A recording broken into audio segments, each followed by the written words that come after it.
Hello everyone and welcome to day one of Head of the Charles here with All American Rowing, proudly sponsored by Wintec and King Racing. I'm Fergus Mainland and I've travelled all the way from the UK with Tom Morgan, and for this first of three shows I'm delighted to say we are joined by Australian national team cox Nick Dunlop and the Canadian women's single sculler Katie Clark. Welcome both of you to our studio on the banks of the Charles. Katie, how are you here on day one of Head of the Charles? Yeah, thanks so much for having me. It's awesome to be here. I feel like this is one of those places where it's just really cool to see like how excited people are about rowing, and like, yeah, it's hard to not be having a good time when you just are here and in amongst it.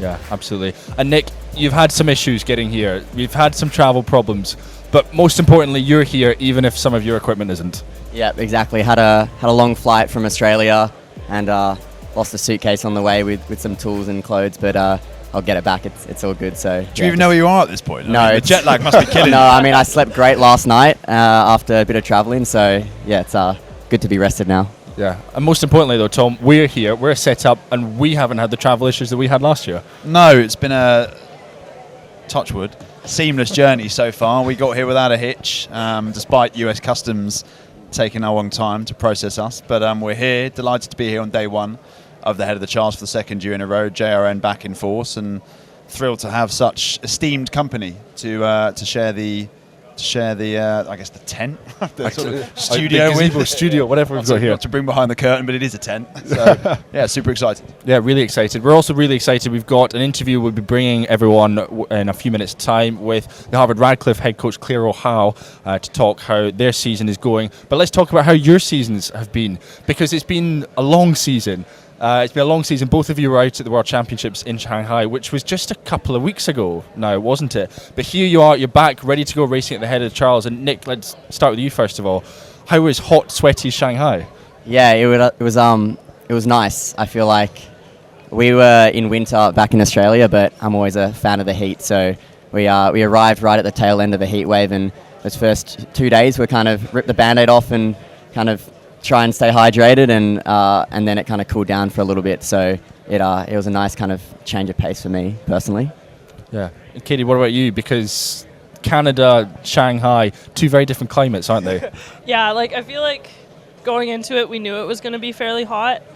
Wasn't expecting quite as hot as it was, but also it was nice because warm-ups were a little bit easier. You just kind of got warm a little bit quicker, so you got used to it fairly quickly and kind of just made the most of it.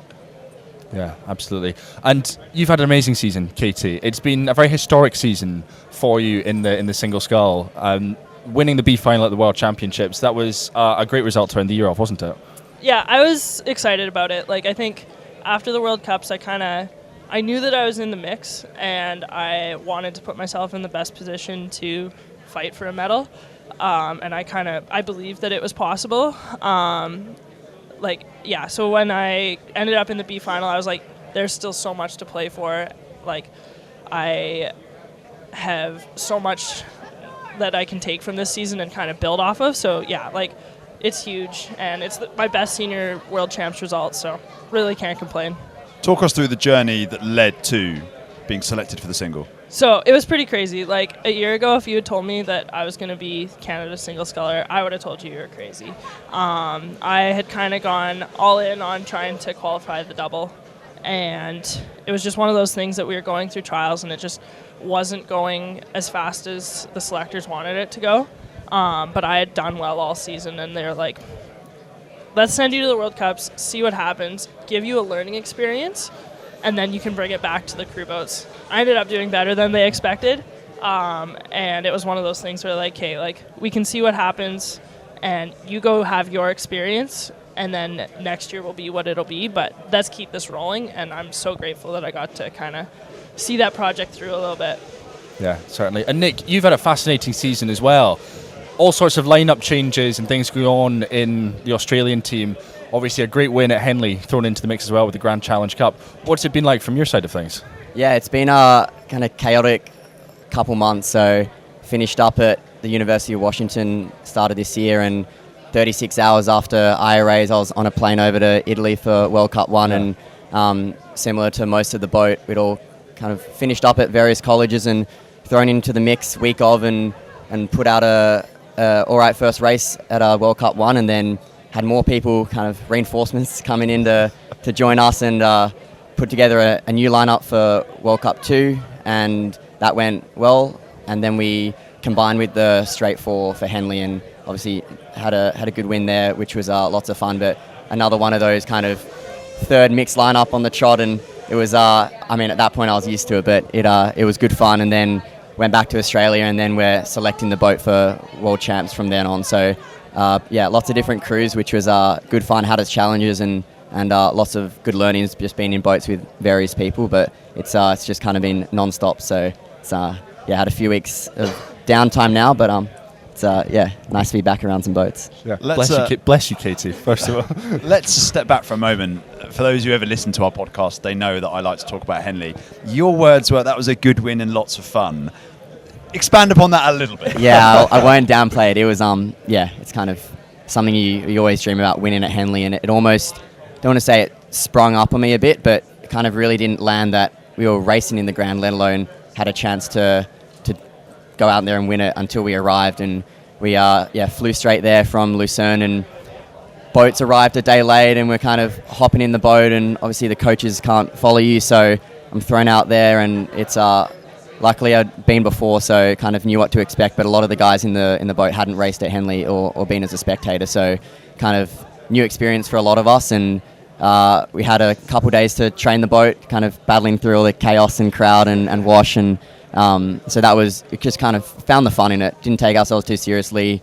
Wasn't really expectation or pressure to, you're here to win it. Obviously we're all competitors, and that's kind of the goal, but it was nice to be there and kind of, I know, enjoy the environment, just enjoy time with each other after a few months of being away and right at the tail end of our trip overseas. So that kind of definitely played into our cards when it came to racing, and it's kind of like, let's see what we can do on this Saturday race against the Brits. And then once we got through that, it's, oh, okay, now we have another go. So it was kind of, yeah, really day by day at that point, but it was, yeah, unbelievable experience. And it was one of several interesting races you'd had that year, inclusive of the IRA National Championship. We were lucky enough to be there and watch that race live. And there was the semi-final before your semi-final, I think, where Cal obviously had their nightmare situation, and they obviously went on to win the B final. But talk me through that weekend, because that was an unbelievable weekend, not just for the screaming tailwind.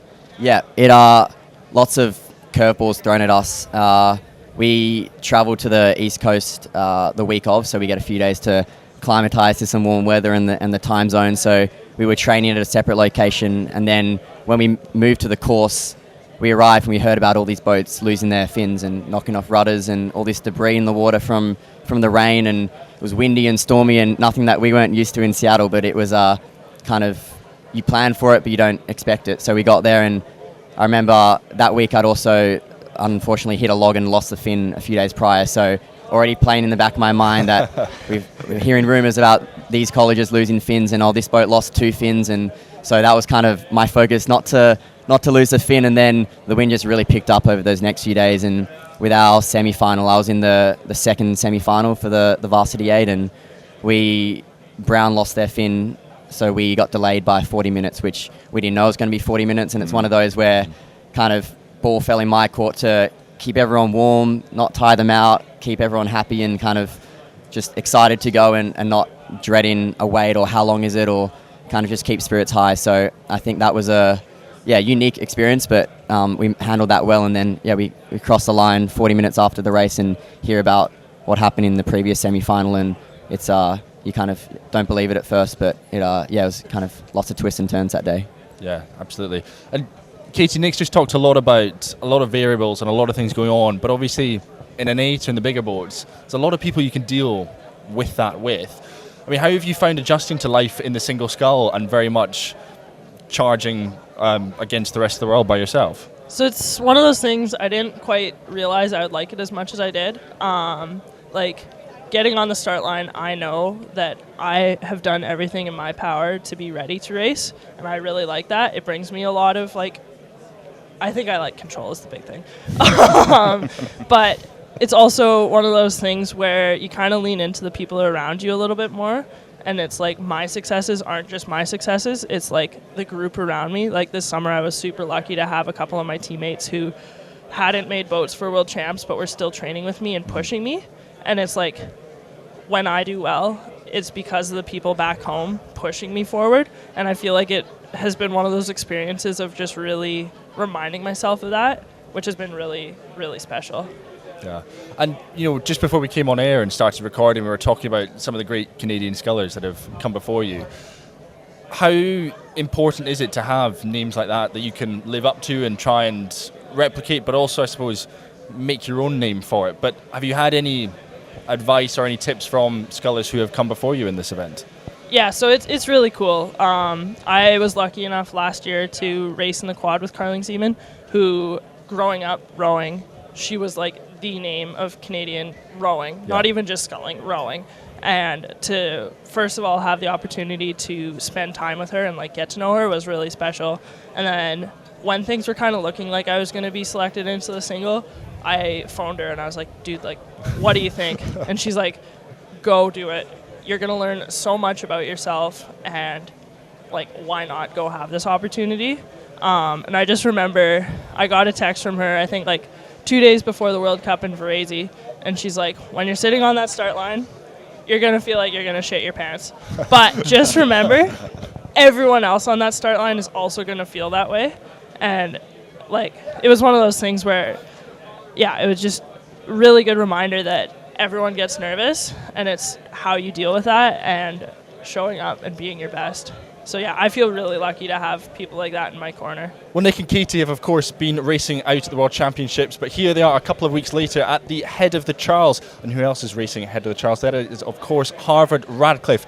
We were out with them on Thursday morning and spoke with their head coach, Claire Ochal, to hear how their season went last year and what they're looking forward to this year as well.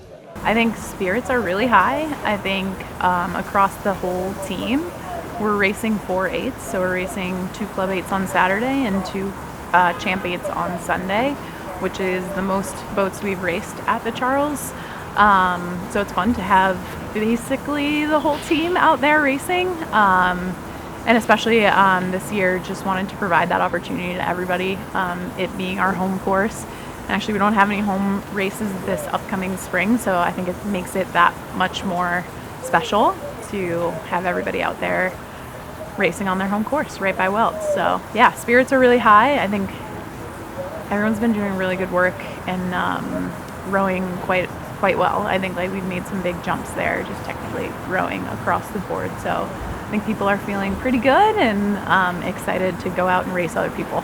It being the first time since 2019 that the team had gone, nobody on the team had ever been to NCAA. So there was no institutional knowledge of like what the big show is all about. And so I think that was a big hurdle to get over as a squad. And I think it was definitely an eye-opener to a lot of people, just in terms of like what we're doing this all for at the end of the day.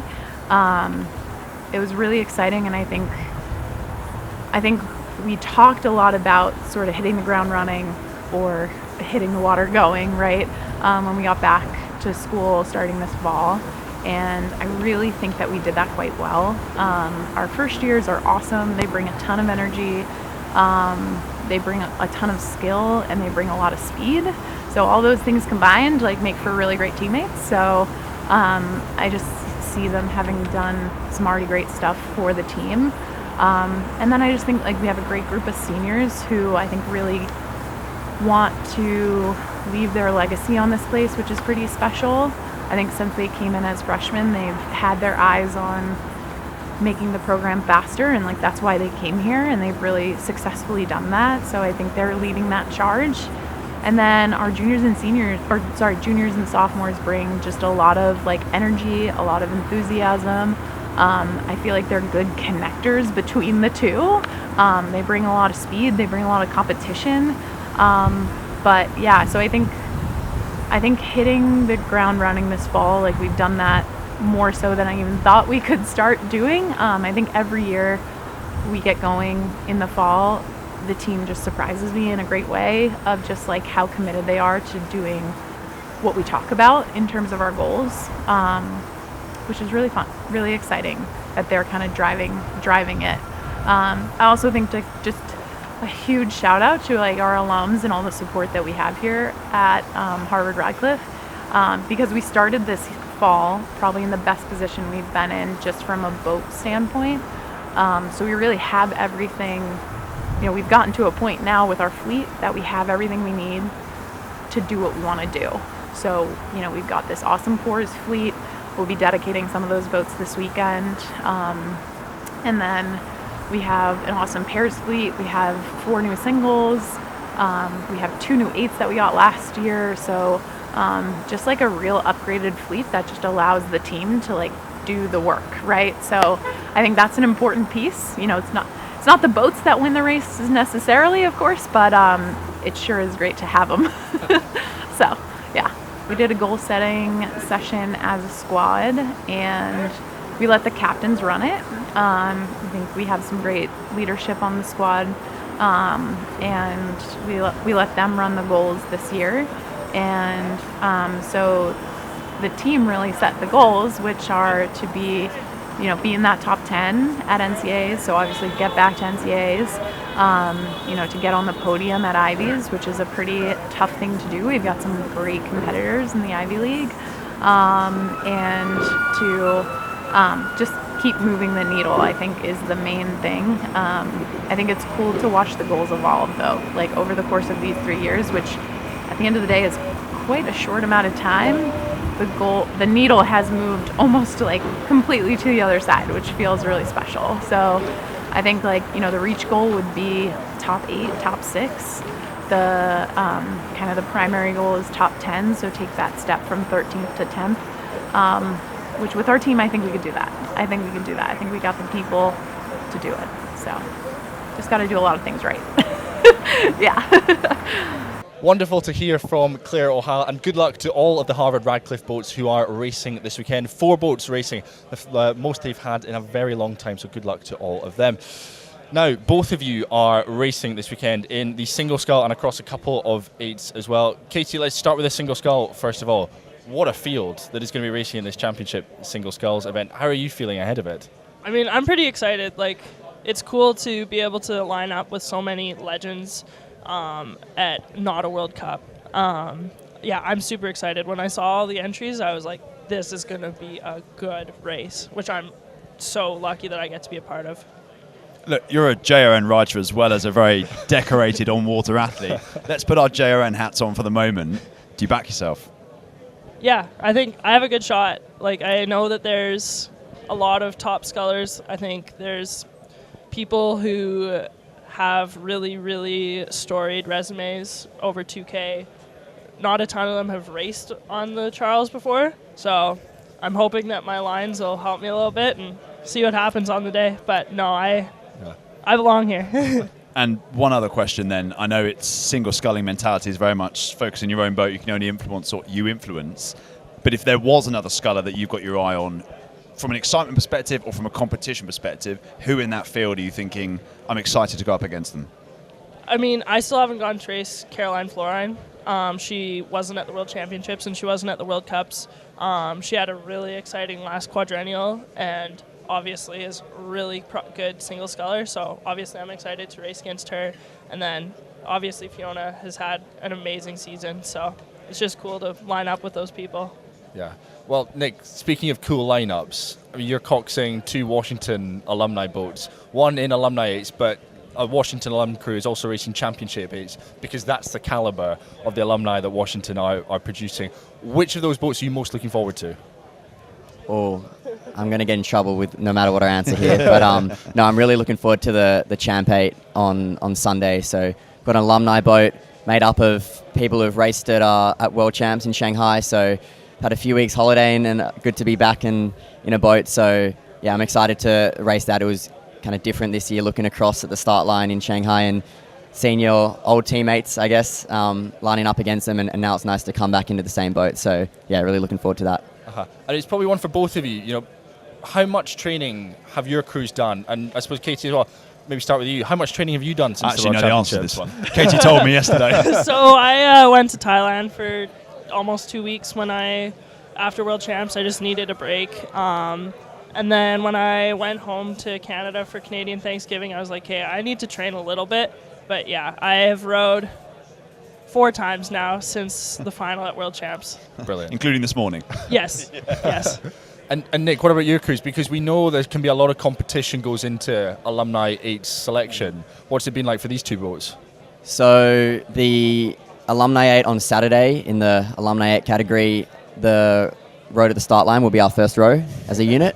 And then on Sunday, the Champ 8 alum boat, we're training that once this afternoon. So hopefully get a lap of the course and click together, and then same thing on Sunday, head to the start line and give it a go. Yeah, but of course there's big expectations for your Saturday race after some phenomenal performances in recent years, so there's a lot to live up to, isn't there? Yeah, we're starting bow number 1 on Saturday, so last year's Alumni 8 was similar to our Champ 8 this year, made up of everyone post-Olympics and had some caliber in that boat. So which is just ridiculous. It was it was pretty incredible lineup. So they went out and set the course record and gave me bow number 1 this year. So we obviously want to go out and protect that. But yeah, kind of nice to be heading off the field there.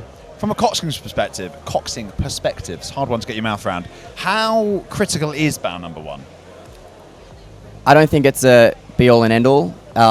It helps, but also I've got no one in front of me that I'm kind of judging margins. It's always difficult with centres, and you don't know exactly how far you're from the crew in front, or if you're closing, or if they're moving away. So, and that's not a main focus, but it's nice to kind of have clear water. I think that's the biggest benefit. You can get an open run and really, kind of set track to everyone behind you and leave them in your puddles.